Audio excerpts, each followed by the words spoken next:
Selamat siang dan selamat bertemu bagi peserta didik kami kelas 12 yang mau pelajari kimia. Ya, tadi udah salam kenalan.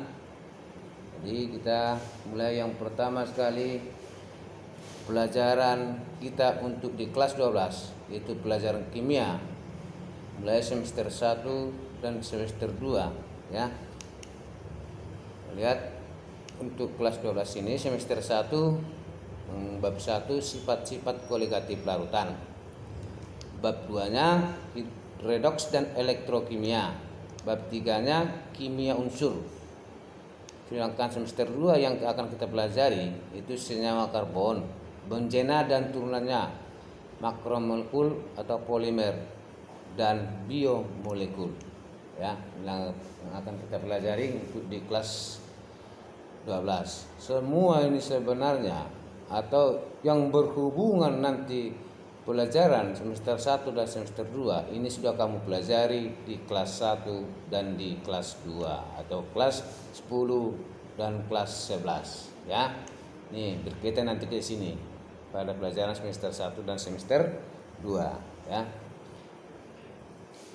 Ada kita lanjutkan, yaitu bab 1 sifat-sifat koligatif larutan ya. Pernah dengar larutan kan? Hanya di depannya ini ada koligatif ya. Kita lihat apa tuh larutan. Ini pelajaran di kelas 1. Larutan merupakan campuran homogen atau serba sama antara zat terlarut dan zat pelarut, sehingga tidak dapat dibedakan satu sama yang lain. Maksudnya pencampuran yang satu sama yang lain ini zat terlarut dan zat pelarut. Tadi kata tidak dapat dibedakan satu sama yang lain. Yang mana zat terlarutnya dan yang mana zat pelarut. Maka dikatakan campuran itu homogen atau serba sama. Karena kita tidak dapat membedakan zat yang mana zat terlarutnya dan yang mana zat pelarutnya ya. Adanya zat terlarut di dalam pelarut menyebabkan perubahan sifat fisik pada pelarut dan larutan tersebut ya. Nih, kita masukkan artinya nih pelarut dan terlarut. Kita masuk ke zat terlarut ini ke pelarut, maka akan mengubah sifat zat tersebut ya, itu artinya. Larutan memiliki beberapa sifat fisik seperti adanya perubahan warna atau bau, kemudian rasanya atau pH. Ini semua bergantung pada jenis dan konsentrasi zat terlarut ya. Sifat fisik larutan yang kita pelajari adalah sifat koligatif larutan yang hanya tergantung pada konsentrasi partikel zat terlarut. Saya ulang, hanya tergantung pada konsentrasi partikel zat terlarut. Karena konsentrasi ini juga menyatakan jumlah partikelnya ya. Pengaruh jenis zat terlarut kecil sekali bila zat terlarut itu tergolong non elektrolit dan tidak mudah menguap atau tak astri ya. Ini kenapa seperti itu Pak? Ini karena zat non elektrolit itu tidak akan terionisasi menghasilkan partikel-partikel baru ya, atau sangat sulit seperti itu ya. Maka yang kita pelajari pada sifat-sifat koligatif larutan secara umumnya untuk zat larutan non elektrolit ataupun zat yang elektrolit adalah 4 ini. Pertama, penurunan tekanan uap. Keduanya, kenaikan titik didih.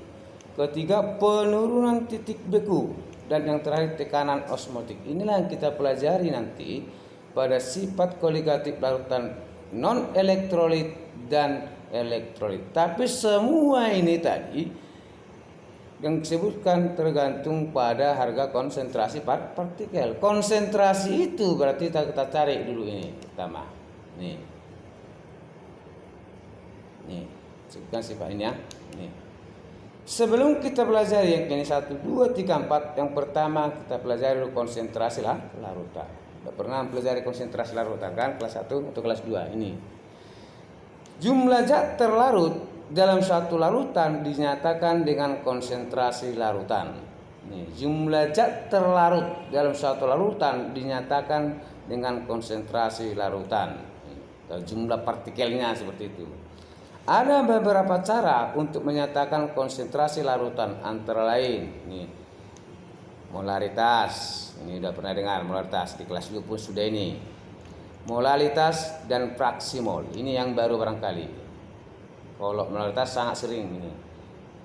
Ya, molaritas itu M besar sama dengan N per V. Ini kita lihat. Yang pertama kita pelajari molalitas ya. Yang pertama, molalitas yang kita simbolkan dengan M kecil. Ingat, kalau molaritas M besar. Jadi kalau M kecil molalitas ya. Molalitas itu menyatakan jumlah mol atau N zat terlarut dalam 1 kg pelarut. Molalitas menyatakan jumlah mol atau N zat terlarut dalam 1 kg pelarut. Yang bisa kita nasikan seperti ini, bahwa M sama dengan N per P. Ini. Kalau molalitas M besar sama dengan N per V, ya kan? Ini. Hanya sini kalau V di sana pada molalitas itu pada liter, sedangkan sini P ini dalam 1 kilogram. Berarti kalau pakai kilo ini seolah-olah zat padat ya. Nih. Catatan bahwa M itu molalitas larutan dalam satuan M. Sedangkan N itu mol zat terlarut, mol. Ingat, mol sama dengan gram per AR strip MR, itu mencari mol. Sedangkan P itu simbol dari massa zat pelarut dalam satuan kilogram. Ya. Nih persamaan di atas. Boleh kita sederhanakan lagi nih. Tertera semua rumusnya. Apa itu N ya? Bahwa M itu sama dengan G atau G per AR dikali MR dikali 1000 per P. G per AR MR ini itulah harga N ini. P ini tadi 1 kilogram. Ini 1 kilogram. Berarti 1 kilogram sama 1000 per P ini. Maka dapat M sama dengan G per AR strip MR dikali 1000 per P ya.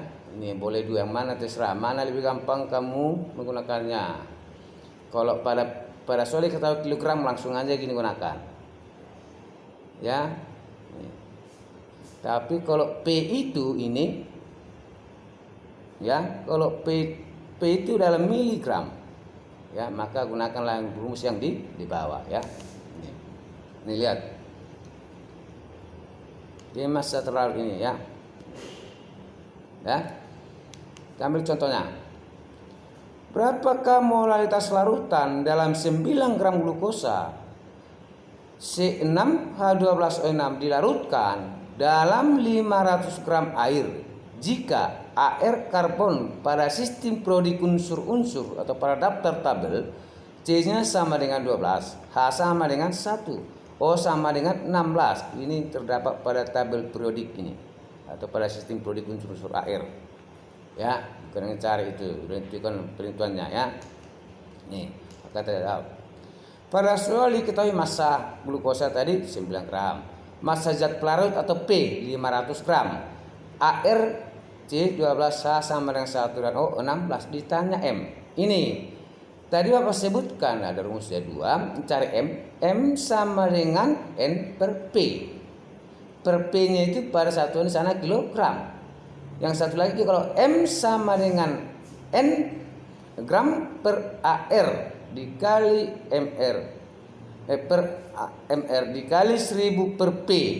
P di situ pada gram atau per miligram ya. Ini ya. Dalam gram. Boleh, itu harus kita gunakan ya. Nih. Cari dulu MR C612 ini. Massa rumus C6H12O6 sama dengan 6 kali ARC. Dari mana 6? Ini angka indeksnya. Ini 6 C. H berapa angka indeks? 12. 12 kali AR H. Angka indeks O berapa? 6. 6 kali AR O sama dengan 6 kali 12. Ini 12, lihat C. 12 kali 1 hanya 1. 6 kali 16 ini 16 sama dengan 180 gram per mol. Dari mana gram per mol? Satuan ARC ini sama dengan 12 gram per mol. Karena standar di grup pada satuan mol semua ini air ya. Maka ini kalau kamu menggunakan M sama dengan N per P, berarti ini harus berubah ke kilogram. Ya. Nih. Tapi bisa kemari lihat. N sama dengan G per AR MR berapa G-nya? 9 gram ini. Airnya ada enggak? Di sini MR. Kalau AR ini untuk unsur. MR ini adalah senyawa. Inilah senyawa nah, C6 12 6. Maka pakai ini N sama dengan G per MR. Kan ini. Ya, atau M sama dengan ini G per MR kali 1000 per P. Jadi lebih gampang ini kan. Berapa G-nya? 9. MR-nya 180. P-nya 500. Masukkan harganya. Ini, masukkan harganya. Terdapat ini. 9 gram per 180 gram per mol dikali 1000 per 500 gram. Ini sama dengan 0,1 M. Ya. Nah, untuk mencari harga molaritas ya. Konsentrasi kedua itu fraksi mol yang kita lambangkan dengan X. Fraksi mol itu menyatakan perbandingan jumlah mol satu zat dengan jumlah total mol zat terlarut dalam lautan yang disimbolkan dengan X. Nah, ini lihat, fraksi mol menyatakan perbandingan jumlah mol suatu zat dengan jumlah total mol zat dalam larutan disimbolkan dengan X. Misalnya 1, 2, 3 gitu ya. Jadi perbandingannya itu kita cari misalnya mol dari angka 2. Berarti 2 per 1 tambah 2 tambah 3 seperti itu ya. Nih. Dalam larutan zat pelarut sebesar NP. Ini mol pelarut itu maksudnya NP. Dan zat terlarut sebesar N terlarut ini. NT N terlarut kita simbolkan zat terlarut itu molnya pada notasi NT, ini pun pada NP. Maka jumlah total molaritas larutan ini jumlah totalnya NP ditambah NT. Maka fraksi mol masing-masing zat dapat dinyatakan dengan ini. Fraksi mol pelarut XP berarti sama dengan apa yang atas? Mol P, karena itu yang kita cari. Berarti NP per NP tambah NT. Kalau kita cari fraksi mol terlarut, berarti mol terlarutlah di atas ini. Lihat. X terlarut sama dengan mol terlarut per N pelarut tambah N terlarut. Tuh. Ingat ya rumusnya. Atas per bawah. Ini juga atas per bawah, tergantung fraksi mana yang dicari.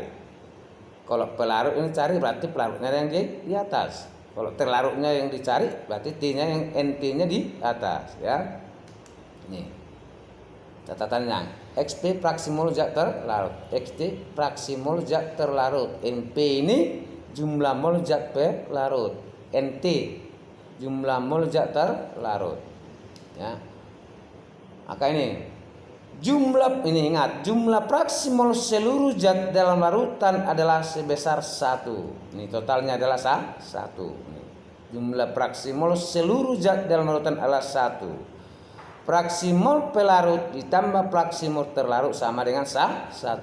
Artinya, jika salah satu fraksi molnya diketahui terlarut atau pelarut, maka jumlah fraksi mol zat yang lainnya dapat dicari. Misalnya, kalau pelarut fraksi mol pelarut diketahui, ini pada soalnya, berarti XT dapat kita cari. Dengan catatan berarti XT itu sama dengan 1 dikurang XP atau sebaliknya. XP itu sama dengan 1 dikurang XT ya. Contoh ini. Hitunglah fraksi mol etanol dalam larutan etanol 46% yang MR-nya sama dengan 46 ini. Etanol dalam larutan 46%. Kalau kadar persen ini per 100, berarti jumlah totalnya gram di situ adalah sebanyak 100 gram. Maka berapa gram kah ini? Berapa gram kah etanol? Dan berapa gram kah air? Karena pelarutnya kan air ini. Jawab ini. Larutan etanol 40% artinya setiap 100 gram larutan mengandung ini lihat. Massa etanol sama dengan ini 46 per 100 depannya 46 per 100, 46 per persen, 46 per 100 dikali jumlah totalnya berapa dari keseluruhannya 100 gram, berarti dikali 100 gram, nah 40 itu 46 gram. Kalau massa etanolnya 46 gram, ya.